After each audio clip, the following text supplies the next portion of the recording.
అట్ల తద్ది లేదా అట్ల తదియ తెలుగు ప్రజల ముఖ్యమైన సాంప్రదాయ పండుగలలో ఒకటిగా పరిగణించబడుతుంది. ఈ పండుగను ఆంధ్ర, తెలంగాణ మరియు కర్ణాటకలోని కొన్ని ప్రాంతాలలో అత్యంత వైభవంగా జరుపుకుంటారు. ఈ పండుగను ఆచరించే విధానంలోని ప్రధాన అంశాలను బట్టి దీన్ని స్థానికంగా ఉయ్యాల పండుగ లేదా గోరింటాకు పండుగ అని కూడా పిలుస్తారు. పంచాంగం ప్రకారం ఈ పండుగ ఆశ్వయుజ మాసం కృష్ణపక్షంలో వచ్చే తదియ నాడు జరుపుకుంటారు. ఈ పండుగను ఉత్తర భారతదేశంలో వివాహిత స్త్రీలు ఆచరించే కర్వాచౌత్ అనే వ్రతానికి సమానమైనదిగా పరిగణిస్తారు. అట్ల తద్దె యొక్క మౌలిక ఉద్దేశం సౌభాగ్యం కోసం గౌరీదేవిని ఆరాధించడం. గౌరీదేవి ఆదర్శవంతమైన దాంపత్య జీవితానికి ప్రతిరూపం. స్త్రీలు తమ భర్తలు ఆయురారోగ్యాలతో సుఖ సంతోషాలతో 10 కాలాల పాటు జీవించాలని కోరుకుంటూ ఈ వ్రతాన్ని ఆచరిస్తారు. ఈ వ్రతం యొక్క ప్రధాన ఫలితం ఐదవతనం మరియు కుటుంబంలో సుఖశాంతులను పెంపొందించడం. ఈ పండుగ కేవలం వ్రతానికే పరిమితం కాకుండా తరాల మధ్య సాంస్కృతిక వారసత్వాన్ని అందిపుచ్చుకునే వేదికగా పనిచేస్తుంది. 5 ఏళ్లు దాటిన చిన్న చిన్న బాలికల నుంచి పెద్దల వరకు ఈ వ్రతం ఆచరించడం జరుగుతుంది. అట్ల తద్దె వ్రతానికి పౌరాణిక మూలాలు అత్యంత ప్రత్యేకమైనవి. త్రిలోక సంచారి అయిన నారద మహర్షి ప్రోద్బలముతో ఆది దంపతులైన శివపార్వతుల అనుగ్రహాన్ని పొందడానికి గౌరీదేవి మొట్టమొదటిగా ఈ విశిష్టమైన వ్రతాన్ని ఆచరించినట్లుగా పురాణాలు చెబుతున్నాయి. పతిగా శివుడిని పొందాలని గౌరీదేవి చేసిన ఈ వ్రతం వైవాహిక ఆనందాన్ని, ఉత్తమమైన భర్తను పొందడానికి స్త్రీలు ఆచరించాల్సిన వ్రతాలకు ఒక ఆదర్శంగా నిలిచింది. వ్రతనిష్ట యొక్క ప్రాముఖ్యతను వివరించడానికి తరచుగా అట్ల తద్దె నోము కథలో కావేరీ రాజకుమారి వృత్తాంతం వివరించబడుతుంది. పూర్వకాలంలో కావేరి అనే రాజకుమారి తన స్నేహితురాలతో కలిసి ఈ వ్రతాన్ని అత్యంత భక్తితో ఆచరించింది. అయితే నిరాహారంగా ఉండే ఈ వ్రతంలో ఆమె అలసటతో సొమ్మసిల్లిపోయింది. కావేరి పరిస్థితిని చూసి తట్టుకోలేని ఆమె అన్నదమ్ములు సూర్యోదయానికి ముందే ఉపవాసం విరమించడానికి ఒక ఉపాయం ఆలోచించారు. వ్రతం నియమం ప్రకారం చంద్రదర్శనం తర్వాతే ఉపవాసం విరమించాలి కాబట్టి వారు అద్దంలో నిప్పు యొక్క ప్రతిబింబాన్ని చూపించి అది చంద్రుడి ప్రతిబింబమని నమ్మించి కావేరితో ఉపవాసం విరమించేలా చేశారు. ఈ విధంగా నిష్ఠలో లోపం రావడంతో కావేరి పెళ్లి వయసుకు రాగానే ఆమెకి వృద్ధులు లేదా అందవిహీనులైన వరుల సంబంధాలు మాత్రమే వచ్చాయి. దీనికి కారణమేమిటో తెలియక ఆమె అడవికి వెళ్ళి శివపార్వతుల కోసం ఘోర తపస్సు చేసింది. అప్పుడు శివపార్వతులు ప్రత్యక్షమై ఆమె వ్రతంలో చేసిన లోపాన్ని వివరించారు.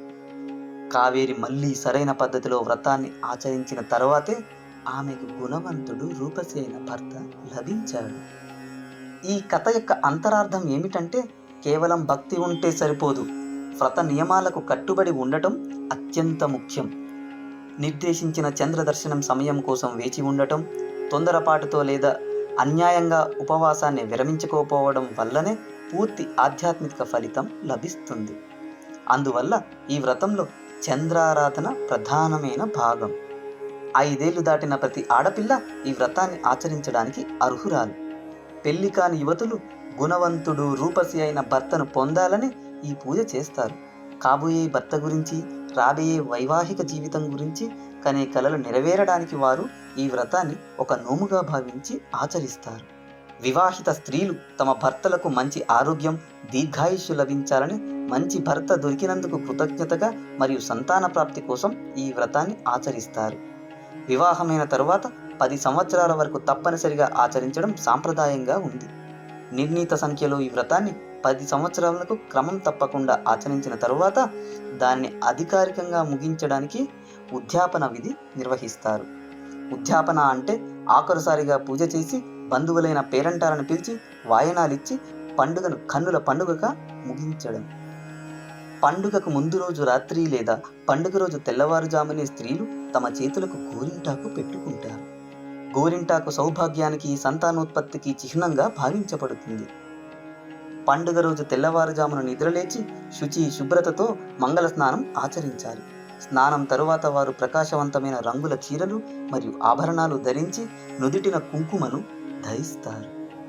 ఉపవాసం ప్రారంభించడానికి ముందు స్త్రీలు సూర్యోదయం లోపలే సాంప్రదాయకమైన శుద్ధ భోజనాన్ని స్వీకరిస్తారు.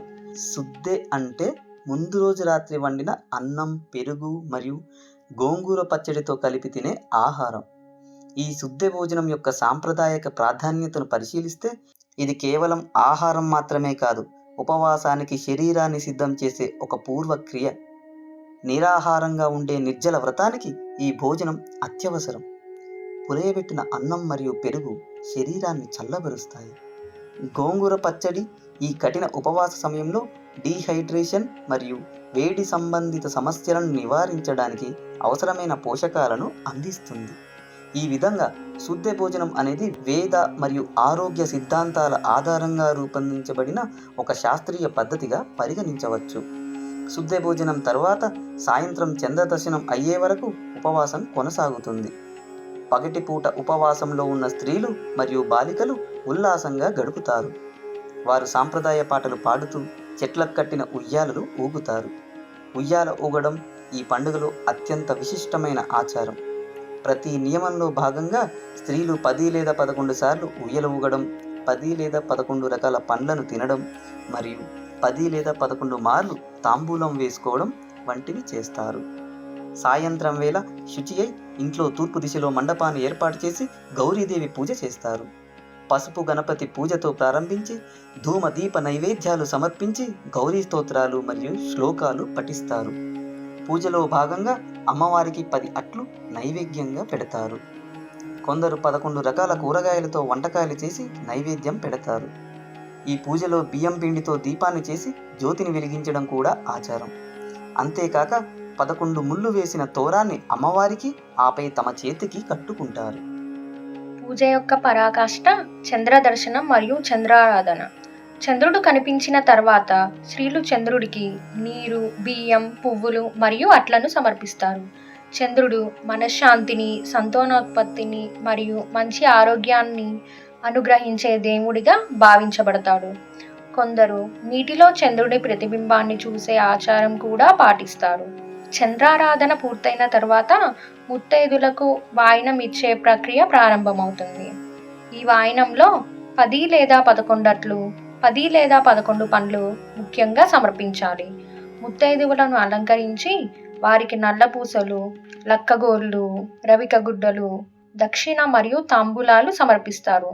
వాయనం సమర్పణ పూర్తయిన తరువాత అట్లెతద్దే నోము కథ చెప్పుకొని అక్షంతలు వేసుకొని అప్పుడే ఉపవాసాన్ని విరమించి భోజనం చేస్తారు.